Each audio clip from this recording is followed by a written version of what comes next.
2020 foi um ano difícil para estudantes, professores e pais de alunos. Um ano cheio de mudanças e adaptações. 2021 chegou, mas para muitos ainda não teve mudanças consideráveis quando falamos de aprendizagem. Alguns terão aulas no sistema híbrido, uma mistura dos formatos online e presencial. Quais são os reflexos psicológicos para todos, então? Vamos saber agora com a psicóloga Júlia Pena de Siqueira. Bom dia, Júlia. Obrigado por falar com a gente. Bom dia. Então, queria que você começasse falando um pouco sobre esse assunto, os impactos psicológicos para os alunos a partir, né, desse novo formato de aprendizagem, né? A gente tem aí aulas presenciais, aulas em formato unicamente online e outras que misturam os dois. Quais podem ser os impactos para esses alunos? Então, a gente teve muitos impactos psicológicos com a pandemia em si. Esse tempo que eles ficaram longe das escolas, tendo aula só, no máximo online, a gente teve um impacto muito grande na socialização, no emocional, né?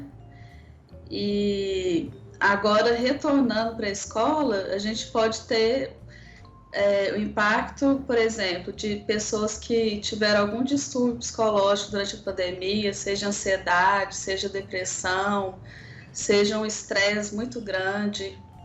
A gente tem um impacto também, tem um fenômeno psicológico que chama Síndrome da Cabana, que acontece quando a pessoa fica muito tempo reclusa em casa. E na hora que ela tem que sair, ela sente uma grande dificuldade de se adaptar de novo. É uma coisa que pode acontecer também. E os alunos também vão chegar, não vai ser a mesma escola de antes da pandemia, vai ser uma nova escola, né? Todo mundo vai ter que usar máscara, todo mundo vai ter que usar álcool o tempo todo, não vai poder ficar, os alunos, os amigos não vão poder ficar se tocando muito. Então, isso tudo traz impactos, né, para o emocional, que a gente vai ter que lidar agora com o retorno às aulas. Júlia, agora, algumas escolas já retornaram às aulas, outras ainda vão voltar agora, né, semana que vem, na outra, enfim. A gente está nesse momento ainda até de preparação. Ainda dá tempo de você dar alguma dica aí para os pais, como se preparar para esse retorno às aulas? Tem que ter muita conversa em casa. O que eles têm que fazer para ter menos impacto aí para as crianças?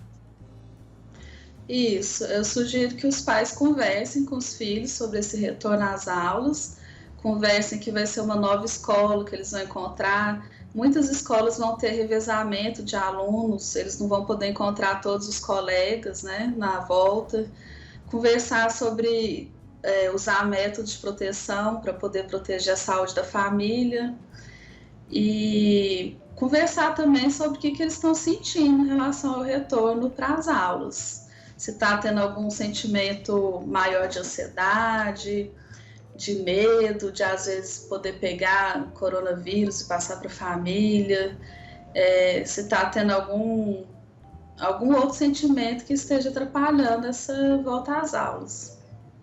As emoções, né, acho que para todos nós adultos ficam à flor da pele. No caso das crianças, elas também são impactadas por isso, né? O que dizer para essas crianças quando a gente vê que elas estão mais emotivas, mais estressadas?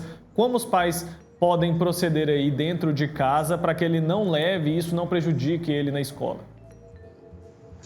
Eu acho que os pais podem perguntar o que está gerando aquele sentimento e claro que para conversar com criança tem que usar uma linguagem mais fácil, né? O mais simples possível, usando comparações mais concretas, por exemplo, de perguntar se tem alguma coisa com algum medo em relação ao coronavírus, aí falar que o coronavírus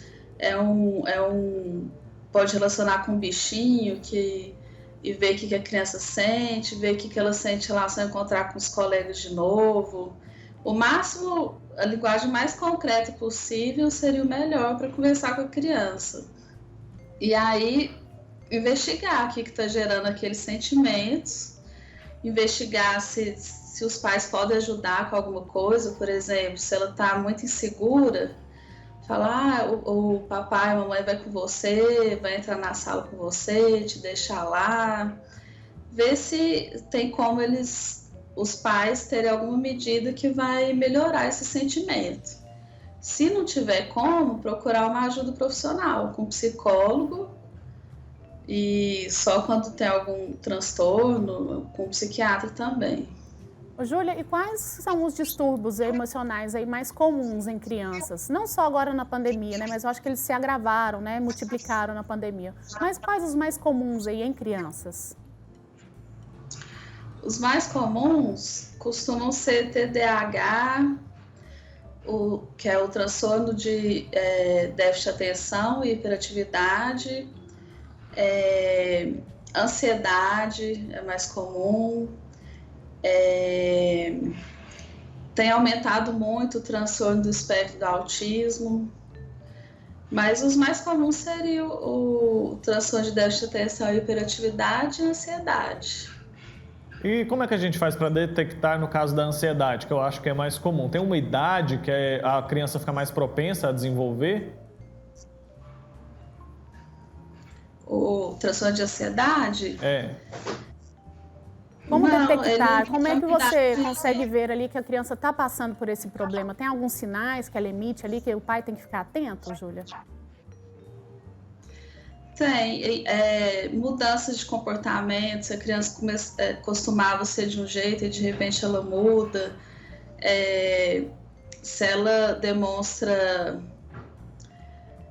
ficar muito receosa de fazer alguma coisa, por exemplo, e ficar nervosa, qualquer sintoma de sentimento que parece estar mais forte, atrapalhando a fazer alguma coisa, é sinal de alerta, ou mudança de comportamento.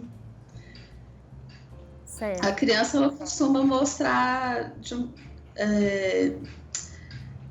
mais claramente quando alguma coisa está acontecendo, né? Ela costuma expressar de alguma forma. São muito transparentes, né? Isso. Às vezes até no meio de uma brincadeira, ela fala alguma coisa que demonstra uma coisa que ela está sentindo. Então, ficar atento e investigar quando observar que tem alguma coisa diferente. E no caso dos adolescentes, a regra continua sendo a mesma? Tentar conversar com o adolescente, a gente sabe que às vezes eles são mais fechados, né? São um pouco mais discretos ali com relação à mentalidade, ao que estão pensando. A criança a gente já disse que é mais transparente, mas e no caso dos adolescentes? Isso, os adolescentes também tentar conversar e tentar usar alguma coisa assim que entre no universo deles. Quanto mais conseguir pegar o interesse deles, por exemplo, seja um videogame, seja alguma coisa na internet, e você usar isso para se aproximar dele, por exemplo, vou jogar um videogame hoje com você, aí no meio do jogo puxar algum assunto. Quanto mais puder usar coisas do universo deles para se aproximar e tentar puxar um gancho, melhor para conseguir conversar com o adolescente. Ô, Júlia, você disse aí, né, que os pais devem estar atentos, é claro, aos sinais, né, o comportamento das crianças e adolescentes. Agora, os pais notaram ali, por exemplo, algum comportamento, uma ansiedade, um grau de ansiedade maior, e você até disse, né, procurar ajuda profissional. Como é que funciona essa ajuda? Você tem atendido muitas crianças, adolescentes, ou como é que tem sido esse atendimento online? É mais difícil também? Porque acho que muitos estão optando por essa questão online, né? Ainda estamos em pandemia e ainda está sendo difícil até levar ao médico, né, algum tratamento. Como é que fica essa parte? Até para esse tipo de tratamento é complicado também para crianças e adolescentes? Para criança eu acho mais difícil, porque criança a gente tem que usar brincadeiras, brinquedos para fazer o atendimento, porque a criança ela não fica muito tempo conversando, então a gente tem que usar coisas mais lúdicas. Então eu não atendo criança online, eu atendo só presencial, mas adolescente é super possível de fazer online, não tem problema nenhum. E, inclusive, tem até adolescente que está se adaptando mais ao atendimento online, por eles serem mais ligados à internet, computador. Ah, bacana. Eu acredito que seja uma coisa até que deva ficar, né? Até quando passar a pandemia, eu acho que é uma característica aí esse tipo de terapia online, principalmente para os adolescentes que você disse aí, que estão se adaptando melhor, né? Acho que deve até permanecer depois da pandemia, não é isso, Júlia? Isso, eu acho que é uma mudança que veio para ficar. No momento, eu estou atendendo mais adultos e eu vejo que muitos adultos estão gostando desse formato online. Mas outros também já não querem muito. Então, a gente vai ficar com as duas opções. Eu estou atendendo das duas formas, online e presencial, para atender os diferentes públicos, né? Certo. E, Júlia, é verdade que manter uma rotina em casa é importante, pode ajudar a se estabelecer uma tranquilidade maior com relação às crianças? Um horário para acordar, um horário para estudar, um horário para comer. Isso pode ajudar até que ponto? Pode, ajuda a diminuir a ansiedade também, porque estrutura o dia da pessoa, né? Ela já sabe que hora que vai ser cada coisa, ela já tem uma previsão de como que vão ser as coisas, então isso melhora, diminui a ansiedade. Isso ajuda tanto criança quanto adolescentes. Júlia, e o que os pais podem fazer caso eles percebam uma perda no rendimento escolar dos filhos? Que eu acho que pode acontecer também, né? Por conta dessa série de mudanças aí, adaptações, acontecer esse rendimento aí um pouco mais baixo do que o esperado. O que os pais devem fazer? Eles mesmos devem tentar um reforço ali em casa, devem procurar uma ajuda profissional também para esse reforço? O que deve ser feito para não ter prejuízo maior?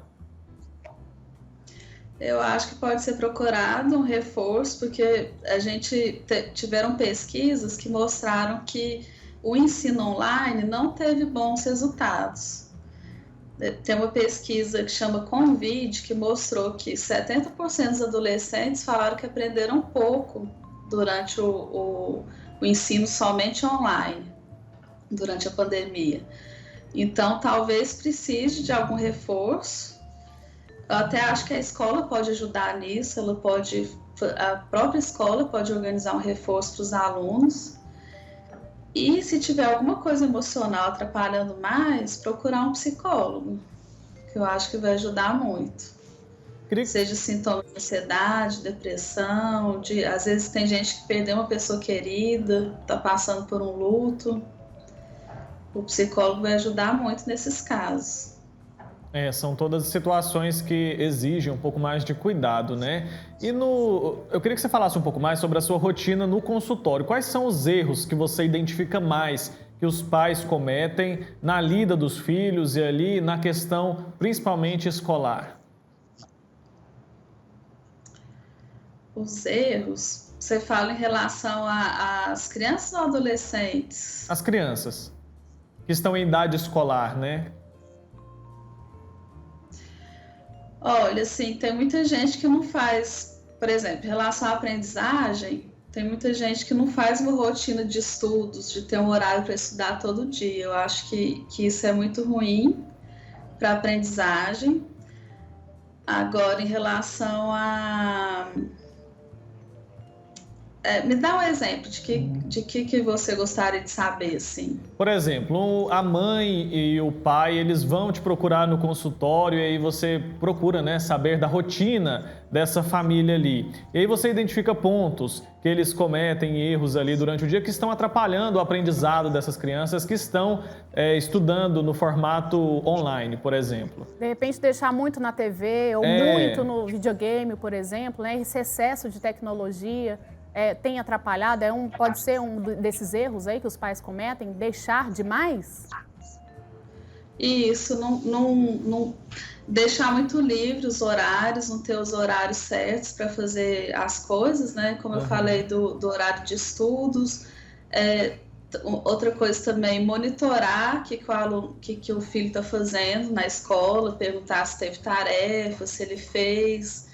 Porque, às vezes, o filho não está fazendo nada e o pai está achando que está, né? Então, tem que ter esse monitoramento e controle do horário de uso de videogames, internet de forma geral. E eu acho que é basicamente esses pontos. Esses cuidados, né? Tá certo, então acho que o pessoal tem que ter bastante cuidado realmente nos excessos, né? A gente sempre diz isso e agora com a pandemia só em casa deve estar complicado mesmo. A gente quer agradecer muito a Júlia Pena, psicóloga, que falou com a gente sobre essa questão importante, o pessoal se preparando aí para voltar, né, Júlia? Então, um bom retorno a todas as crianças e adolescentes e obrigada, Júlia, por ter participado com a gente.